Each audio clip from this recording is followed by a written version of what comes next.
এখানে তোমরা অনেকেই সোয়াপ করছো,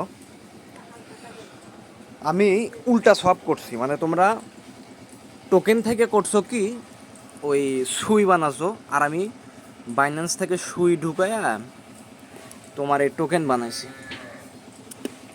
যে যে ওয়ালেটে আমি লেভেল আপ করবো সেইগুলা করে আমি মনে করো এগুলা লেভেল আপ করে নিচ্ছি। ঠিক আছে, তো খরচ অনেক।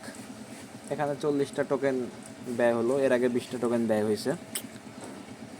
তো এই শুরুতে যে বোটের বিষয়টা আছে, মানে এটা ঘন্টা বাড়াবে, ঠিক আছে, তো এই বিষয়টা গেল। আর তারপরে যে আকুয়া ক্যাট 1.5 আছে, এটা 100টা টোকেন দিয়ে সলভ করতেছি আমি। তখন আমার এখানে স্পিড 2 হয়ে যাবে। আর কি ডলার লাগাইছে, এখন দেখা যাক কি হয় এর সামনে। প্রজেক্ট আমার ভালোই মনে হলো ভাই। তোমাদের কাউকে আমি বলতেছি না যে তোমরা লাগাও, ঠিক আছে? আমার কারো উপরে জোর আরোপ নেই।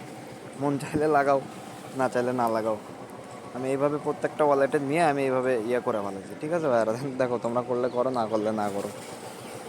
আর উপরে যেটা ছিল, মানে এই অক্টোপাসের ইয়েটা, এই জিনিসটা আমি মনে করি এখানে একটা সুই দিয়ে আমি এটা প্রমোট করছি। এখন আমার 2টা সুই লাগবে, যার ফলে আমি আর করতেছি না। কারণ এখানে ইয়ে কম 0.25 দেয়, আর এখানে আর এগুলাতে এটা ঘন্টা বাড়ে, আর এটাতে 0.5 দেয়, ঠিক আছে? তো এখানে দেখো 100 একটা সুই দিয়ে, মানে 100 টোকেন দিয়ে সব করার চাইতে এখানে তোমার 100 টোকেন দিয়ে 0.5 নেওয়া ভালো, ঠিক আছে? তো দেখো তোমরা এখন কী করবো, তোমাদের ইচ্ছা। আমি ট্রিক্স মিক্স যা আছে সব আমি তোমাদের বলে দিচ্ছি, এখন বাকিটা তোমাদের ইচ্ছা, তোমরা কী করবা।